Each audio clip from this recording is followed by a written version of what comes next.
नमस्कार, मी कादंबरी. स्वागत आहे तुमचं माझ्या यूट्यूब चॅनलमध्ये.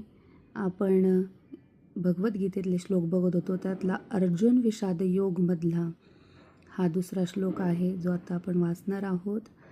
आणि तो आपल्या जीवनाशी कसा निगडीत असेल, लाईफ लेसन थोडक्यात तेही पाहणार आहोत.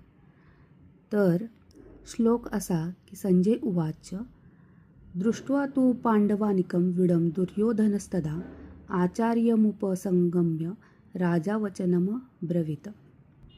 म्हणजेच संजय म्हणाला, हे राजन, पांडुपुत्रांनी केलेली सैनिकांची व्यूहरचना पाहून दुर्योधन आचार्यांकडे गेला आणि पुढील प्रमाणे तो बोलला आहे. आता हा संजय कोण? तर संजय हा धृतराष्ट्र राजा यांचा सचिव, थोडक्यात मंत्री, एक सारथी, विश्वासू सल्लागार असा होता. धृतराष्ट्र अंध असल्यामुळे महाभारतातील युद्धातील सर्व घटना त्याने धृतराष्ट्राला सांगितल्या. तो व्यासमुनींचा शिष्य होता, त्यामुळे व्यासांकडून त्याला दिव्यदृष्टीची प्राप्ती झालेली होती. त्या दिव्यदृष्टीमुळे तो युद्धभूमीवर काय चाललं आहे ते सगळं दुरूनच पाहू शकत होता आणि तो धृतराष्ट्राला सांगत असे.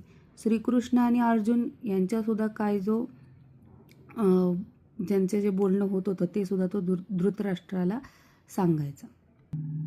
तर आता ह्या अध्यायात संजय म्हणतो, हे राजन, पांडवांनी आपली फौज युद्धासाठी कशी मांडलेली आहे हे पाहून राजा दुर्योधन द्रोणाचार्यांकडे गेलेले आहेत.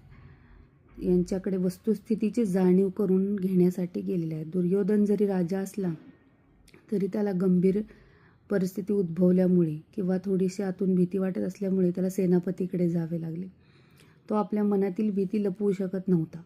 तसेच धृतराष्ट्रही आपल्या पुत्राच्या काळजी स्वतःची भीती लपवू शकत नव्हता, कारण त्याला हे निश्चितच माहीत होते की आपली मुले आपल्याप्रमाणेच आध्यात्मिक आणि ज्ञानाच्या दृष्टीने अंध आहेत आणि जन्मापासून पुण्यवान असणाऱ्या पांडवांशी आणि आपल्या मुलांची कधीच मैत्री होऊ शकत नाही.